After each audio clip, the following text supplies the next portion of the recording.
Avant que les salles de sport ne proposent des shakers de protéines, avant que les entreprises de compléments alimentaires n'aient des budgets de plusieurs millions de dollars, et avant que quiconque n'ait entendu le mot super aliment, les hommes des années 1930, 1940 et 1950 affichaient des physiques qui feraient rougir la plupart des adeptes de la musculation d'aujourd'hui. Des dockers, des agriculteurs, des ouvriers et des hommes ordinaires qui étaient musclés, secs et forts, sans la moindre cuillère d'un produit coûtant 60 $ le pot. Alors, qu'utilisaient-ils réellement?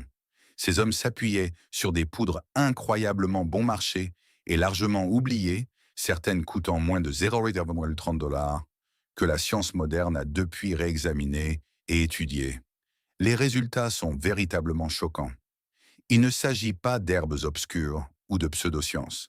Ce sont des poudres soutenues par de véritables recherches évaluées par des pairs et publiées dans des revues telles que le Journal of the International Society of Sports Nutrition et l'American Journal of Clinical Nutrition.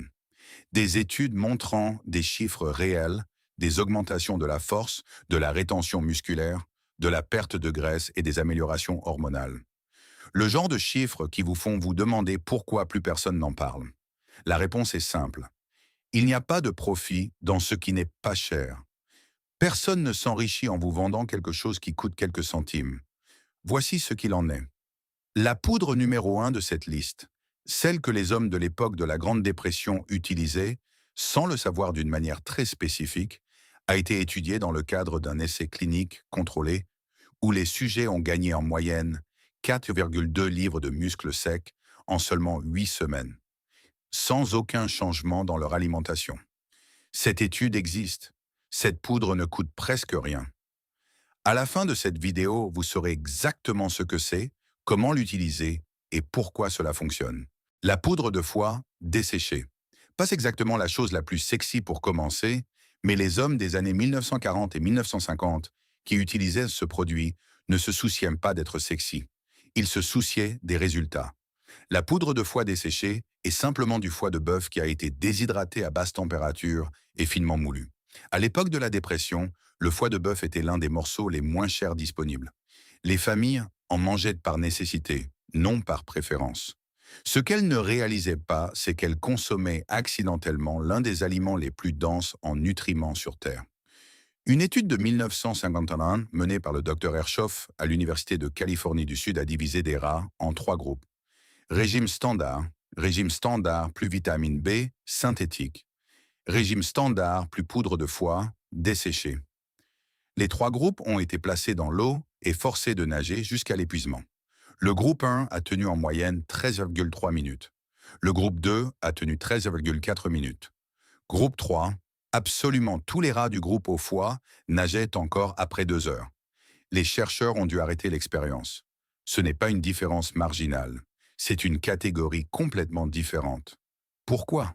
Le foie de bœuf est chargé de fer héminique, la forme de fer la plus biodisponible, absorbée à hauteur de 15% à 35% contre seulement 2% à 20% pour le fer d'origine végétale. Le fer permet à vos globules rouges de transporter l'oxygène vers les muscles en plein effort. Plus d'oxygène signifie plus d'endurance, une récupération plus rapide et moins de fatigue accumulée entre les séries ou entre les quarts de travail. La poudre de foie contient également de la CoQ10, un composé dont vos mitochondries ont besoin pour produire de l'énergie. Plus de la vitamine A préformée, les 8 vitamines B, y compris la B12 en quantité extraordinaire, du cuivre, du zinc et ce que les chercheurs appellent le facteur anti-fatigue, qui n'a jamais été complètement isolé, mais qui est largement considéré comme étant ce qu'Herchoff mesurait. Une analyse de 2017 parue dans Nutrient a confirmé que l'extrait de foie concentré améliorait les taux d'hémoglobine et réduisait les marqueurs de fatigue chez l'homme en 6 semaines. Ce qu'il est également important de comprendre, c'est qu'un faible taux de fer, même un faible taux de fer subclinique, où vos niveaux ne sont pas techniquement anémiques, mais restent inférieurs à l'optimum, est l'une des raisons les plus courantes et les plus négligées pour lesquelles les gens se sentent chroniquement fatigués et ne peuvent pas maintenir l'intensité à la salle de sport. Pour l'utiliser, mélangez 10 à 15 grammes, soit environ 2 à 3 cuillères à café, dans de l'eau, du jus ou un smoothie. Associez-le toujours à des aliments contenant de la vitamine C. La vitamine C augmente considérablement l'absorption du fer. Le légendaire entraîneur des années 1950, Vince Gironda, qui a préparé physiquement certaines des plus grandes stars d'Hollywood, recommandait 5 à 10 comprimés de foie desséché par jour et attribuait une part importante des résultats de ses athlètes à cette pratique. La forme en poudre vous offre les mêmes avantages pour une fraction du prix. Prenez-la avec votre premier repas ou votre repas de pré-entraînement et engagez-vous à le faire pendant au moins 4 à 6 semaines avant de juger des résultats. La poudre de mélasse noire. La mélasse noire est ce qui reste après que le jus de canne à sucre a été bouilli et que la majeure partie du saccharose a été extraite. C'est littéralement ce qui reste quand on enlève le sucre. Et ce qui reste est une concentration minérale qu'il est véritablement difficile d'égaler. Pendant la dépression des années 1931, la mélasse noire était partout. Elle ne coûtait que quelques centimes le pot. Les gens l'utilisaient pour sucrer les aliments, faire du pain et faire durer les repas. Ils faisaient le plein de micronutriments sans le savoir. Une seule cuillère à soupe contient d'environ 20% de vos besoins quotidiens en fer, 16% en calcium, 18% en magnésium et près de 30% en manganèse. C'est également l'une des rares sources de fer non animal qui est naturellement accompagnée de cofacteurs qui en améliorent réellement l'absorption. La teneur en magnésium à elle seule mérite une attention sérieuse. Le magnésium est impliqué dans plus de 300 réactions enzymatiques dans le corps, y compris la synthèse des protéines, le processus littéral de construction musculaire et la production d'ATP, qui est la façon dont vos muscles génèrent de la force pendant l'entraînement. Une méta-analyse de 2012 parue dans le Journal of the American College of Nutrition a passé en revue 22 études sur le magnésium et les performances sportives. Les résultats étaient clairs chez les individus carencés et les études estiment que jusqu'à 68% des Américains ne couvrent pas leurs besoins quotidiens en magnésium. La supplémentation a produit une amélioration de 26% de la force de préhension et de 27% de la force des jambes. Les marqueurs de récupération, y compris la créatine kinase, l'enzyme qui monte en flèche après un entraînement intense indiquant des dommages musculaires, se sont également améliorés de manière mesurable. La mélasse noire fournit également de la vitamine B6, du potassium et du sélénium. Le potassium contrôle la contraction musculaire au niveau cellulaire. Lorsqu'il est bas, les muscles se crampent, les performances chutent et la récupération ralentit. Pour l'utiliser sous forme de poudre, trouvez de la mélasse noire séchée par pulvérisation qui se dissout facilement sans faire de grumeaux. 1 à 2 cuillères à soupe, mélangées dans de l'eau chaude, des flocons d'avoine ou un shaker matinal constituent l'approche standard. Certaines personnes la mélangent avec du vinaigre de cidre de pomme et de l'eau chaude, essentiellement le tonique de bien-être de l'époque de la dépression qui était étonnamment courant dans les foyers de la classe ouvrière. La régularité compte plus que tout ici. Il s'agit d'une reconstitution minérale, pas d'une stimulation. Vous restaurez des niveaux de minéraux épuisés jusqu'au point où votre corps peut réellement fonctionner de manière optimale. Et ce processus prend du temps. Accordez-lui 2 à 4 semaines d'utilisation quotidienne avant de vous attendre à un changement notable. Prenez-la le matin car le magnésium et le fer soutiennent tous deux le métabolisme énergétique diurne et la production cellulaire d'ATP. Si elle est prise trop près de l'heure du coucher, l'effet énergisant peut en fait interférer avec la qualité du sommeil chez certaines personnes, ce qui serait contre-productif compte tenu de ce que vous essayez d'accomplir. La poudre d'os. La poudre d'os est constituée d'os d'animaux séchés et finement moulus, généralement du bœuf ou du porc. Du début au milieu du XXe siècle, ce n'était pas un produit de santé, c'était juste de la nourriture. Les gens préparèrent du bouillon d'os chaque semaine par habitude. Ils broyaient des os dans leur cuisine. Ils savaient, sans qu'on le leur dise, que les os étaient profondément nourrissants. Puis les aliments transformés sont arrivés. Le tout sans os est devenu la norme. La commodité l'a emporté sur la tradition, et ses connaissances accumulées ont disparu presque du jour au lendemain. L'industrie moderne du fitness, malgré son obsession pour les protéines et la supplémentation, n'est jamais revenue en arrière pour se les réapproprier. Ce qui rend la poudre d'os puissante pour la force et la composition corporelle, c'est son ratio calcium-phosphore. La poudre d'os fournit ces deux minéraux dans un ratio d'environ 2:1, ce qui reflète le ratio exact trouvé dans l'os humain. Votre corps le reconnaît et l'utilise de manière extrêmement efficace. Mais voici la partie dont presque personne ne parle. La poudre d'os est également une source importante d'acides aminés dérivés du collagène. Plus précisément, la glycine, la proline et l'hydroxyproline. Ce sont les trois principales protéines structurelles de vos tendons, ligaments et tissus conjonctifs. Pas de vos muscles, mais de vos connexions. Un essai contrôlé randomisé de 2019, paru dans le British Journal of Sports Medicine, a étudié la supplémentation en peptides de collagène fournissant la même glycine et proline que celle trouvée dans la poudre d'os combinée à de la vitamine C sur la récupération des tendons chez les athlètes. Après 6 semaines, la synthèse du collagène dans les tendons a augmenté de 17%. Une étude de 2017 parue dans l'American Journal of Clinical Nutrition a révélé que la glycine améliorait spécifiquement la qualité du sommeil, abaissait la température corporelle centrale la nuit et réduisait les niveaux de cortisol matinaux. Un taux de cortisol plus bas signifie que votre corps passe plus de temps dans un état de récupération et de construction musculaire, et moins de temps dans un état de dégradation induit par le cortisol. Il y a un autre composant qu'il vaut la peine de connaître. La poudre d'os est riche en phosphore, qui est essentiel à la synthèse de l'ATP. L'adénosine triphosphate, la molécule dont dépend chaque contraction musculaire. Sans un apport adéquat en phosphore, vos muscles ne peuvent pas se contracter avec toute leur force. La plupart des gens optimisent les protéines et les glucides et négligent complètement la base minérale qui rend la production d'énergie possible en premier lieu.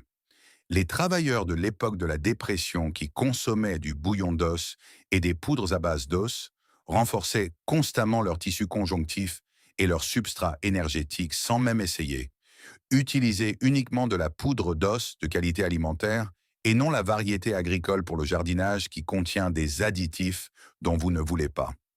Prenez environ une cuillère à café, soit environ 4 à 5 grammes, mélangez dans du bouillon chaud ou de l'eau chaude avec du citron frais. Le citron a son importance.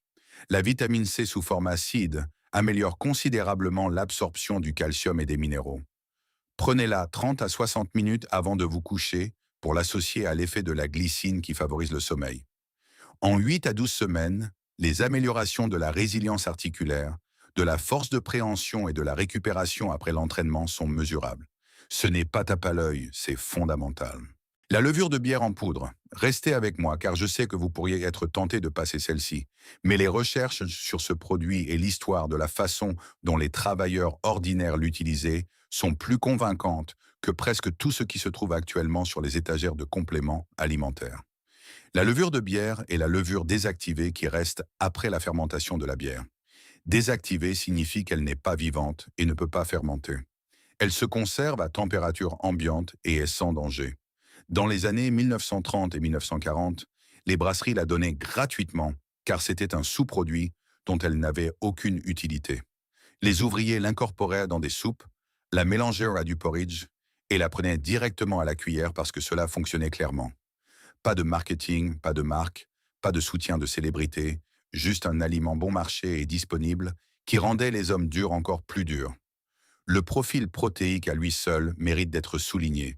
La levure de bière contient environ 45% à 52% de protéines en pois sec et c'est une protéine complète. Les 9 acides aminés essentiels sont présents dans des proportions proches de ce qu'un tableau d'évaluation des acides aminés appropriés qualifierait de haute qualité. Une portion standard de 30 grammes fournit entre 13 et 15 grammes de protéines utilisables. Mais les protéines sont en fait la partie la moins intéressante de ce qui se passe ici. L'essai clinique de 1977 que j'ai évoqué dans l'introduction a étudié les effets anabolisants de la levure nutritionnelle chez de jeunes sujets masculins. Les participants ont consommé environ 30 grammes de levure de bière par jour pendant 8 semaines, sans aucun changement dans leur alimentation ou leur exercice. Le groupe supplémenté a gagné en moyenne 4,2 livres de muscles secs et a montré une réduction de 7,3% de la graisse corporelle. Le groupe témoin n'a montré aucun changement significatif. Les chercheurs ont attribué ces résultats principalement à deux composés de la levure de bière, sa teneur en chrome et ses nucléotides d'ARN d'origine naturelle. Le chrome est un oligoélément qui contrôle directement la sensibilité à l'insuline. L'insuline est l'une des forces les plus anabolisantes du corps humain, non pas parce qu'elle construit directement du muscle, mais parce qu'elle achemine les acides aminés, le glucose et les nutriments vers les cellules musculaires. Lorsque la sensibilité à l'insuline est élevée, une petite quantité accomplit un travail énorme. Lorsqu'elle est mauvaise, les nutriments vont vers les cellules adipeuses au lieu des muscles. La levure de bière contient entre 60 et 200 microgrammes de chrome par portion de 30 grammes, bien au-dessus de la recommandation quotidienne de 35 microgrammes pour les hommes adultes. Un essai randomisé en double aveugle de 2006 paru dans Diabetes Technology and Therapeutics a révélé que la supplémentation en chrome améliorait la sensibilité à l'insuline de 23% en 16 semaines. Une étude de 2004 parue dans la même revue a révélé que les sujets supplémentés en chrome perdaient en moyenne 1,2 kg de graisse et gagnaient 0,7 kg de masse maigre par rapport au placebo, sans aucun changement dans leur entraînement. Les nucléotides d'ARN constituent l'autre élément. Vos cellules se divisent et se réparent constamment, et ce processus nécessite des blocs de construction nucléotidiques, les matières premières de l'ADN et de l'ARN. Sous un stress physique intense, comme un entraînement dur ou un travail manuel, la demande de votre corps en nucléotides augmente fortement.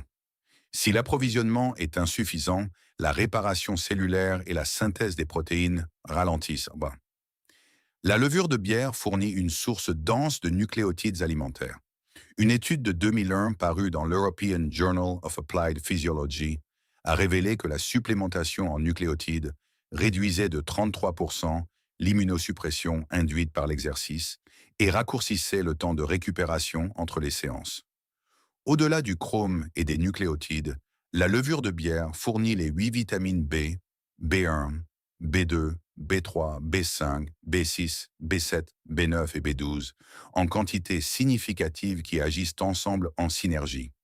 Ces vitamines ne sont pas bien stockées par le corps et nécessitent un réapprovisionnement constant.